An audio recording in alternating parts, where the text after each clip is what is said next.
tonight to this 350 Stevens Point sponsored event. I'm Molly, 350 Vice-President, and today we are blessed to have Patty Dreier come and speak to us. Patty cares deeply about people and our planet. She is a Pointer, having earned both her bachelor's and master's degrees here at UWSP. Her bachelor's in biology in 1982 and her master's in natural resource management and environmental education in 1988. She is a former director of the Central Wisconsin Environmental Station from 2010 to 2018. Patty served 2 four-year terms as elected Portage County Executive, the CEO of county government in our area, when she represented over 70,000 citizens in public office. Besides that service at the local level of government, she has state, national, and international levels of government experience to complement decades of experience in higher education and with nonprofits. She lives here in our community. She is the author of Empowered One Planet at a Time, a book published by Author Academy Elite in 2020 in time for the 50th anniversary of Earth Day. She wrote Empowered One Planet at a Time to equip students like us with the skills to take action to stand up for what we believe in. She donated 2 books to give away to 2 students at the end of the night, and so stay tuned for that if you're interested in getting a copy of Patty's book. Yeah, thank you all for coming, and I'm going to pass it on to Patty to get us started with the evening. Thank you, Molly. And I really am excited to be here, everybody. I love nothing more than the opportunity to meet with people on campus because the whole world is yours, the whole world is before you. And so I get a chance to influence an entire world by just having a world of students in this room. So thank you for that. And in advance for what you're about to do for our communities, for our countries, wherever they are, and for our planet. So anyway, I hope that tonight you will leave saying, I'm really glad I went there. I'm really glad I took an hour, even for extra credit for some of you. Anyway, so I was asked, these are not my words, these are the words of folks from 350.org that asked me to come and speak about your, as in younger people than me, I'm 61 years old, your path to power. How to help you on your way to a path to power. And I just want you to know that those words, those power words, weren't exactly mine. And I think that's significant because most of us talk about it. We talk about power. And my question for you in this interactive session is, what kind of power do you want? Those that asked me to speak on the subject, of course I want to especially hear from you, but how about everybody else? If you think about it, what made you come tonight? About a path to power. Go ahead, call it out. Come on, don't be shy. Yes? Increase leadership abilities. Leadership abilities. So power equated to leadership abilities. What else? What do you want power? What kind of power do you want? As a citizen of the earth right this very minute, what kind of power do you want? As a citizen of this community, as a citizen on campus. Tell me. Yep.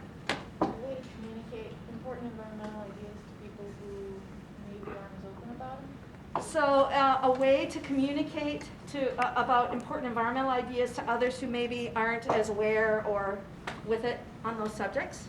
Okay. What else? Yes. Power to inspire others. Oh, the power to inspire. Thank you. Others. What other kind of power? Even in your personal life.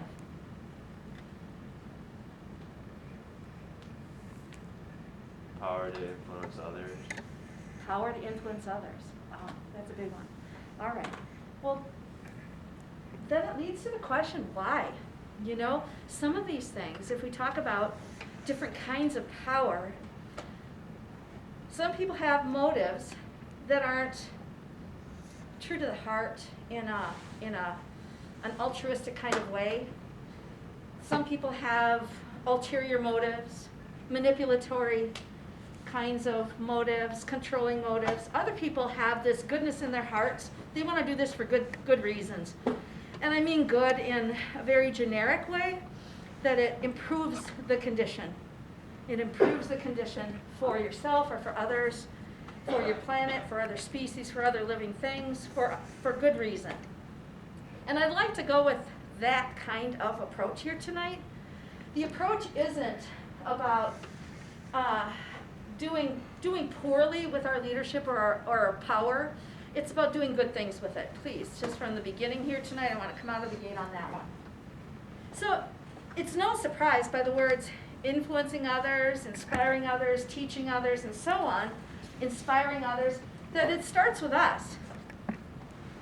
It starts with you, each one of us. And so you're in a perfect place. Good evening, Ned. Good to see you. So we're in a perfect place here, especially in a university setting, because it's all about you here, your education, your training. And if it isn't, it should be, in my opinion. And so no matter what your issue is, no matter if it's a social issue, a cultural issue, an environmental issue, a political issue, no matter what kind of issue, it's all starts with you. No matter what scale the issue is, whether it's a local issue or a global one, and anything in between, it all starts with you. And it basically rests on your voice and your actions. And I think about voice being a way to speak out, as a way to drive. It's a kind of action, right? To speak up on something. But I always like to separate out too, because actions also count for other things. It's easy for us to think, if I just already spoke up or I did it on social media, then that's action. And the bottom line is, it isn't completely. All right? I would hope that along the way here, we're going to move pretty quickly. There's this nutshell of content. Then we're going to have lots of questions and interaction. There's going to be a self-assessment you get to do here in a few minutes. Molly's going to read the details on that in a few.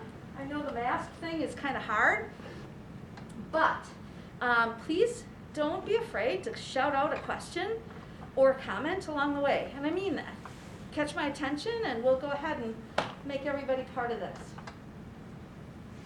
So when we think about voice and action, to me, it really comes down to our courage and our confidence.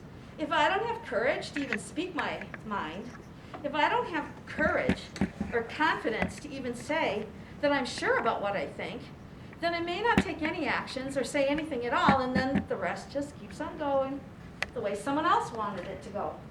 But when we are change makers, it means we really have to work on our and apply our courage and confidence. So we have a courage and confidence assessment, and I'm going to let Molly come on up. And I want you to imagine, if you have a piece of paper, you're welcome to mark down some numbers and answer to this. It's on a Likert scale. 1 being strongly disagree, 5 being strongly agree. And if you don't have paper and pencil, and you just want to mentally walk yourself through, that's okay too. Just give it your best shot here. Go ahead, Molly. So one thing when I look at this too, that sort of helps me when I do like the courage and confidence self-assessment, is to think about a specific issue that you're concerned about or you care about, maybe on like a personal level or something related to your major. And so I kind of like started to think about that specific issue and how I viewed myself in that space. And so if you think about the first one, you can say, I know what I stand for. So do you feel very confident in your opinion on that issue? Do you know what you stand for? 1, you strongly disagree, all the way going across to 5, strongly agree. The second one is I have courage. So thinking specifically about, you're aware of the issue and maybe you feel confident that you stand for it, but do you have the courage to express that to others, to express that to people that might disagree with you in more of like a public space? Do you know where the courage comes from? How do you feel when you express that courage? Is it confidence and courage that comes from the others around you? Are your family members courageous about their opinions or their passions? Is it your friends? Is it something that you just felt deep within yourself? The next one, I am confident in knowing your strengths. And so what do you feel like you bring to the table with this issue? How can you contribute you know, in any capacity? Is it your communication skills, your team management skills? Is it your, it really could be anything, right? Any sort of strength that you're aware of within yourself. And then, are you confident in knowing your weaknesses as well? And this can be beneficial too in working in sort of like a group setting in terms of, you know, what can others bring to the table that you can't necessarily bring, or acknowledging it in terms of improving upon those weaknesses to making them strengths, or as well.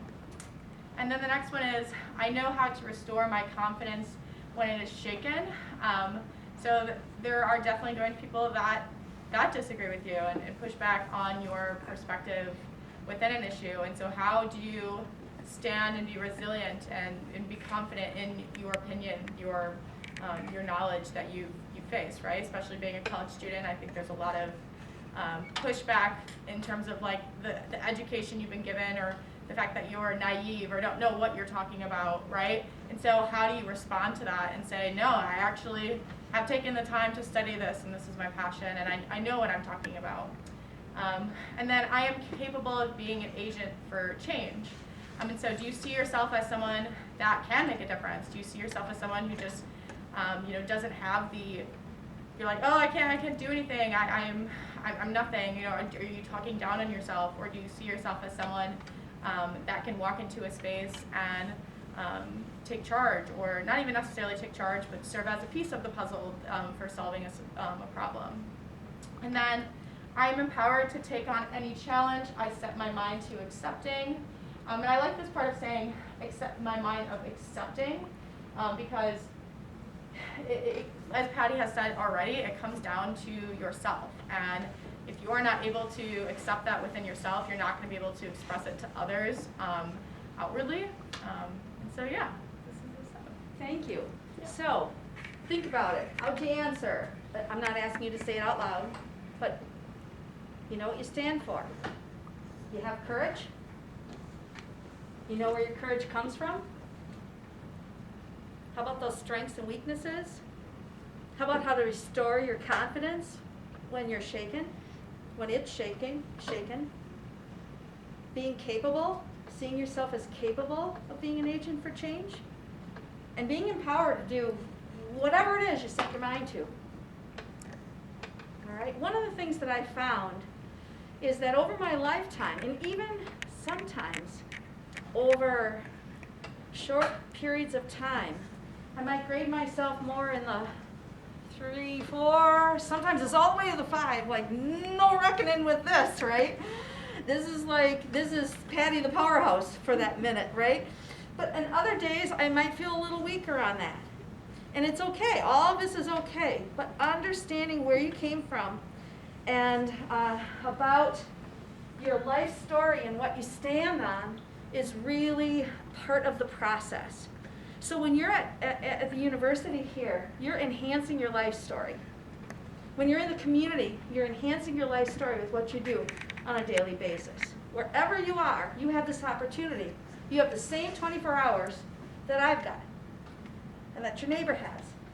And the bottom line is in that life story, the more you can stand and look at it and analyze it, even the stuff you're not proud of, even the ugly stuff that's happened, even potentially trauma, all of these things, if you face it and you seek to understand it, you have an opportunity to become stronger in your power, your leadership, in making changes happen that you care about making changes happen for in this world.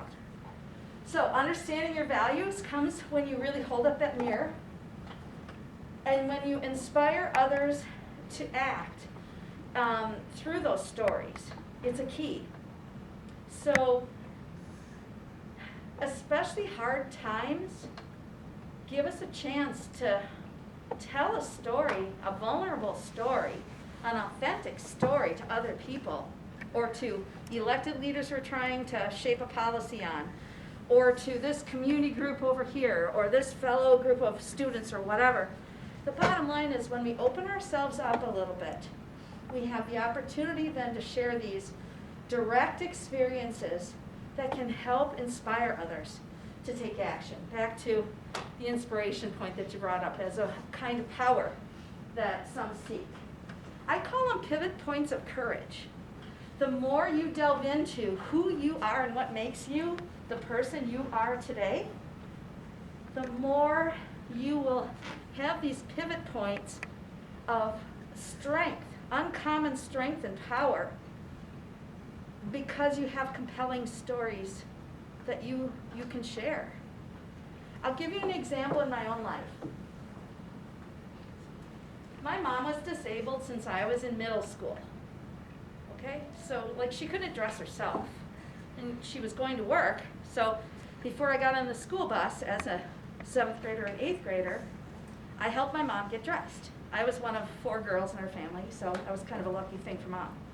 All right, and so we would help her get dressed, anything that she couldn't do, because she couldn't raise her arms and things like that. She had bad rheumatoid arthritis. And then we all went our ways, and she went and served over here, and we went and learned over here, and came back at the end of the day, and perhaps there's more stuff that you help with. When I was in elected office, and people like Bobby Gifford know about these days, there were some threats to certain programs in the state of Wisconsin that had to do with people with disabilities, getting the care that they needed in their own individual care program at home. All right, at home. And it was really upsetting to watch as, I'm elected here in this central county of the state, and there's some folks around the state as well, but not enough people were standing up for what that would mean in people's lives and how it would hurt their independence, harm their independence, and what was going on with caregivers. Caregivers were saying, well, I may not be able to stay in business anymore. So caregivers are kind of dropping like flies out there, or about to, with their businesses as they had talked with us. And that was leaving these people even more vulnerable, even if the program didn't go away yet. And so, holy cow, it was very, very traumatic. So we organized, I know I personally helped to organize a march on the Capitol for people with disabilities in this program, including people with their guide dogs, people in wheelchairs, people pushing those wheelchairs, people with canes, people with walkers, whatever we could manage. And lots of folks came, and we met at the Department of Health and Human Services in Madison. We had maybe 3 of us speak. It was a great honor to be one of those people to speak out. The press is everywhere. There's people in all these different kinds of ambulatory situations, and people holding signs representing their loved ones that couldn't come for whatever the reason is, whether it was mental health or physical health things. Then we marched onto the Capitol together, and we each went to our own legislators. And I remember that day, that when we were to meet back later and see how things went, it turned out, of course, it's an easy story for me to tell, because I knew what it meant. If my mom didn't have us, then she wouldn't be a productive citizen out there to even get dressed, to get out of the house, to go get a job and contribute to the tax base, et cetera, et cetera. For other people, their story was different. And I remember us circling up on outside the Capitol somewhere in a small circle as we began to debrief, a few of us, just a happenstance group. And a man was in his wheelchair, and he had,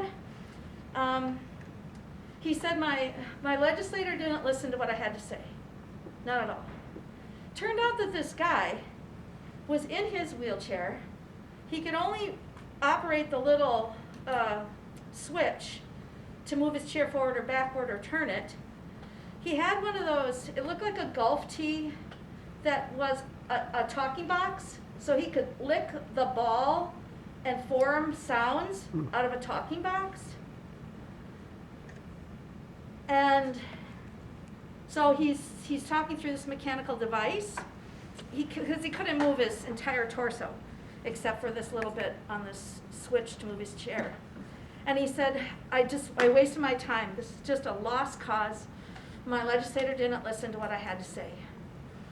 And of course, all of us are, oh man, how could you not listen? To anybody respectfully coming into the door, not to mention people that had to go through what he had to go through to get here today, when it was easy for me to jump in a car and get there.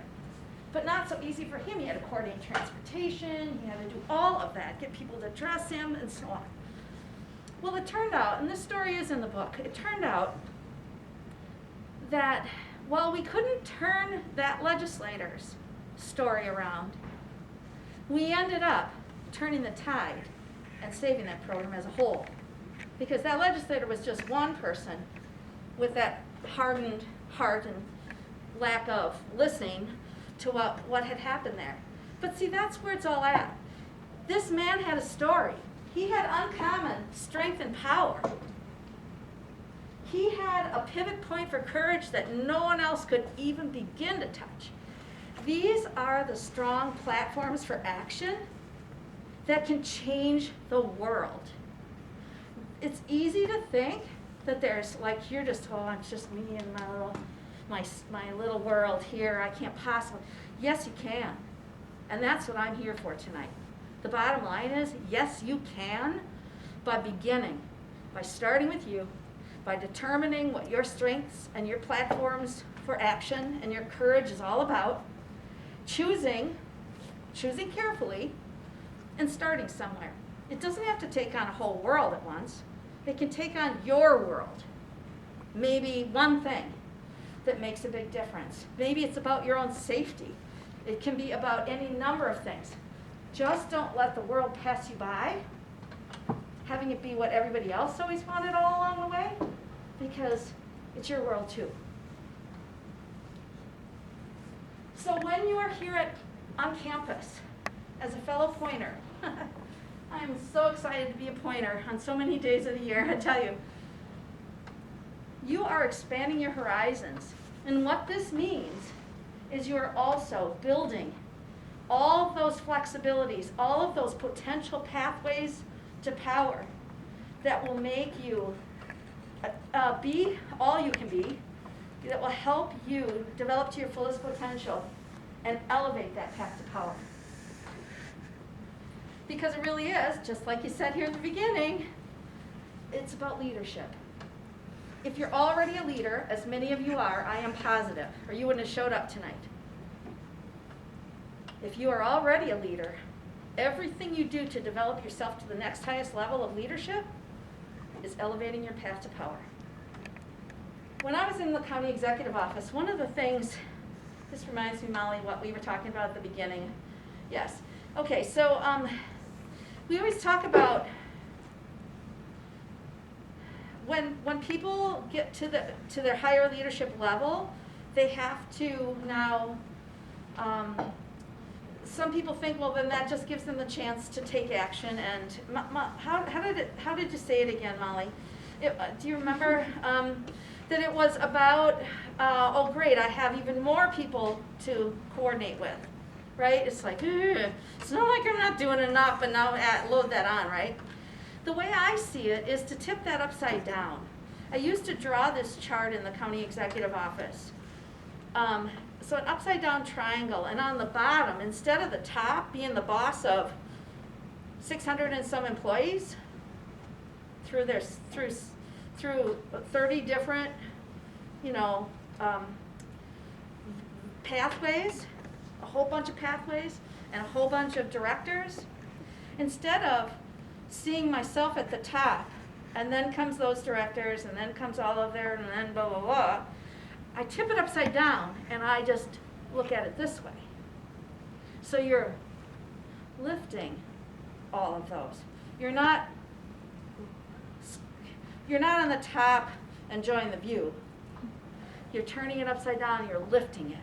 And to me, that's what some of this path to power is all about. It's knowing that as you continue to rise in the ranks, you have even more people to coordinate with, in a good way. Not less, because you're at the top, more, because that's your responsibility. All right, so we have an excerpt of the book that has 4 different readers, and I'm going to start and ask each reader. I'm just going to show the finger of the number on the top of your card, so let's go here.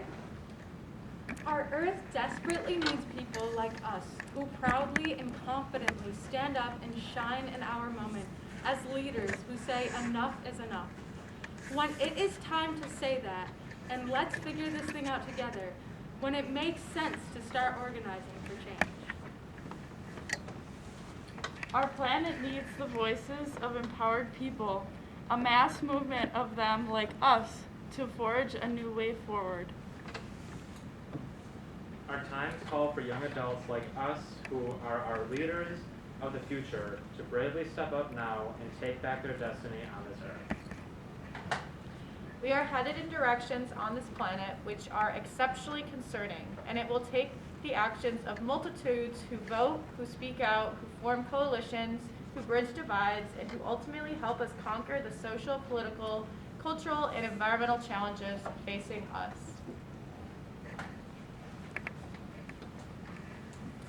So that was a way to sum up all this different kind of leadership, the social, political, cultural, the same strategies that you use on environmental issues, you can use on social issues.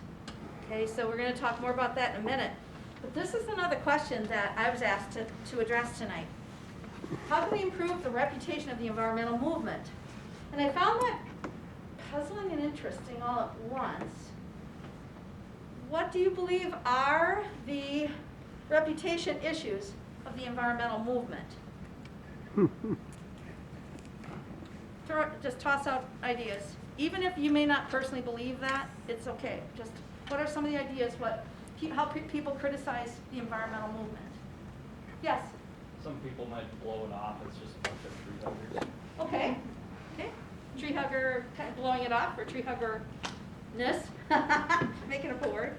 I think it has a reputation for being really extreme. Like if you join the movement and then you're not, super gung-ho about doing everything that the environmentalists say, then you're like intimidated out of it and you don't really know how to get involved moderately.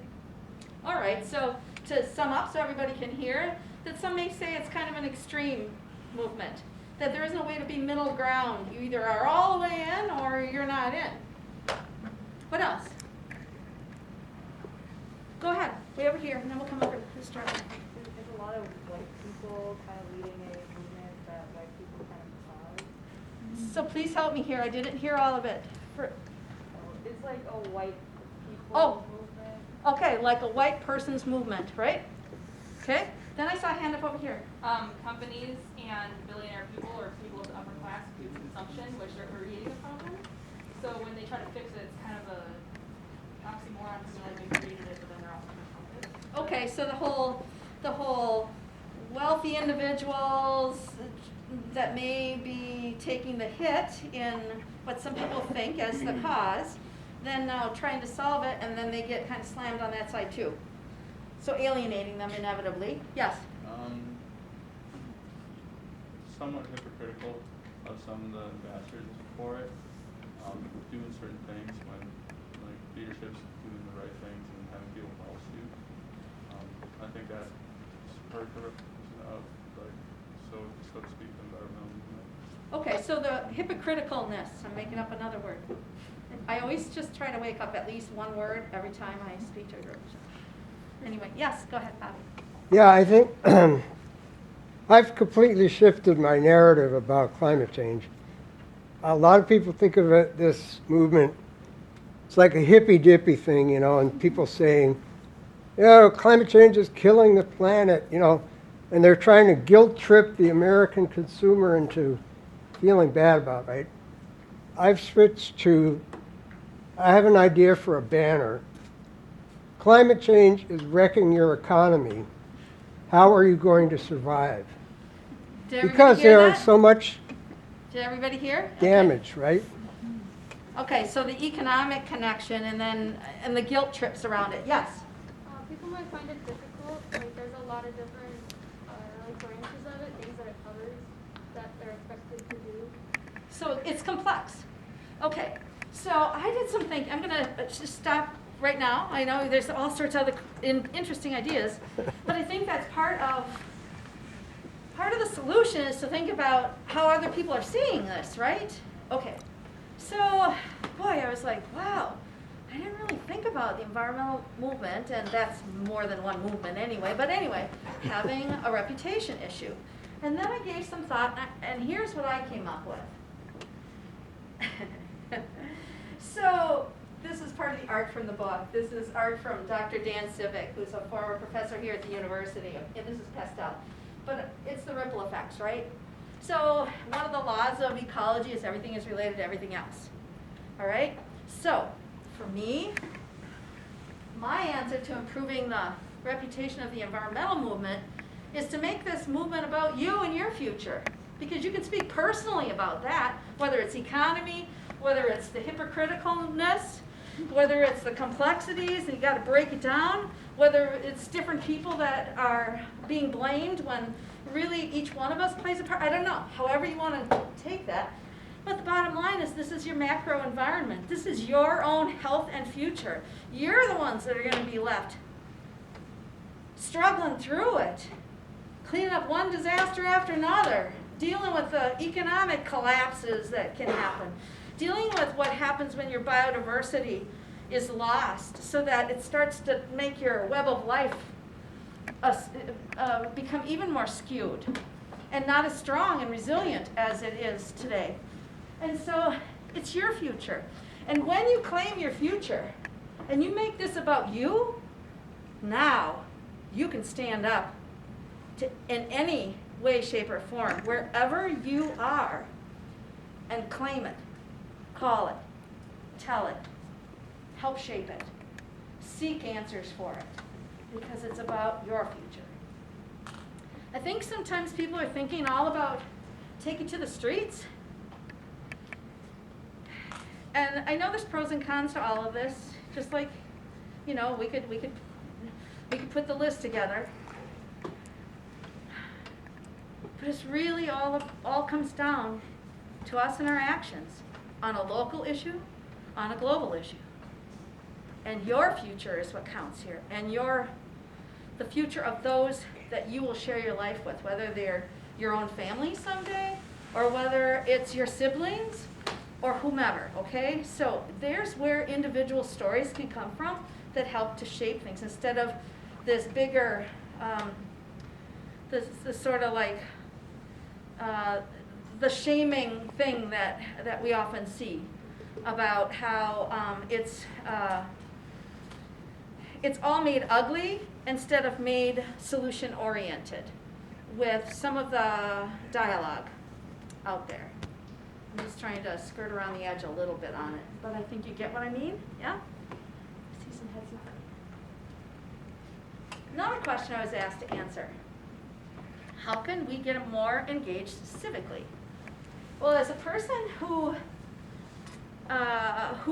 represented for 8 years this university as well as our surrounding community here in Portage County, with Stevens Point being the county seat, I have a whole bunch of ideas about how you can be connected civically. Some things you might not have ever thought about before, and some things you're like, well, yeah, I do that now. I think first and foremost, you need to claim your community. Claim it.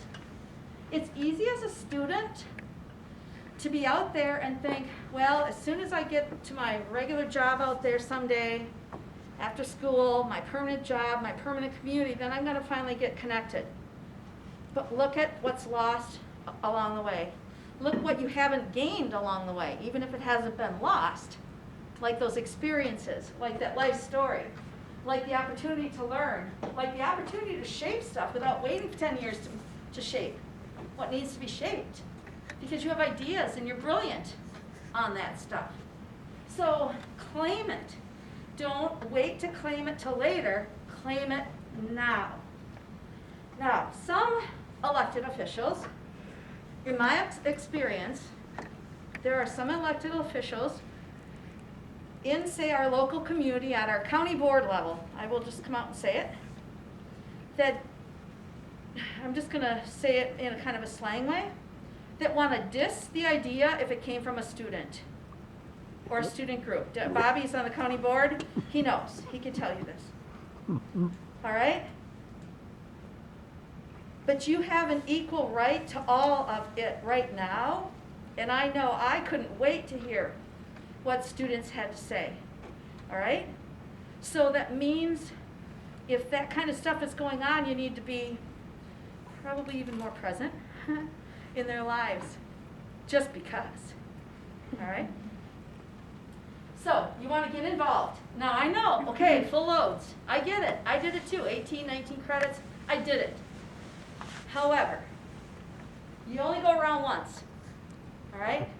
You go around once. So, maybe it's a business group. Maybe it's a community group. Maybe it's your student organization doing something in the community. Whatever. Find a way. Reach out to elected officials frequently. That might be emailing them, might be calling them. Oh, that's even better. Okay? Call them. Just even leave them a voicemail. Because there's so many emails out there, it's too easy to scroll through, right? Your group, your student groups, can also put a letter together about an issue. And I'm telling you, if I received that letter, I'd be like calling you up saying, wow, this is really something, you put that together. How many students are in your club? And how come you feel this way? I think there's a lot of power there that's untapped. All right? Another thing, you can host a community forum. Take an issue that you care about. Maybe you personally, or maybe you with your student organization. And invite elected officials, your state senator, your state representative, the chancellor, the mayor, whoever, okay? Invite them to come. And be sure to tell the story about who shows up and who doesn't, because that's kind of important, don't you think? If you've given enough leeway, they can send on someone in their stead if they aren't able to come. But discuss an issue in a public forum, an issue that you really care about. And I'm not calling it to make it like this angry thing. I'm talking about some of the education that you mentioned over here, about how that was really important and that you want to break down these complex issues. Ask them what's being done on something. And then run it, so each one gets their chance to share and then answer questions afterward. Very, very powerful. Then you can invite Bobby to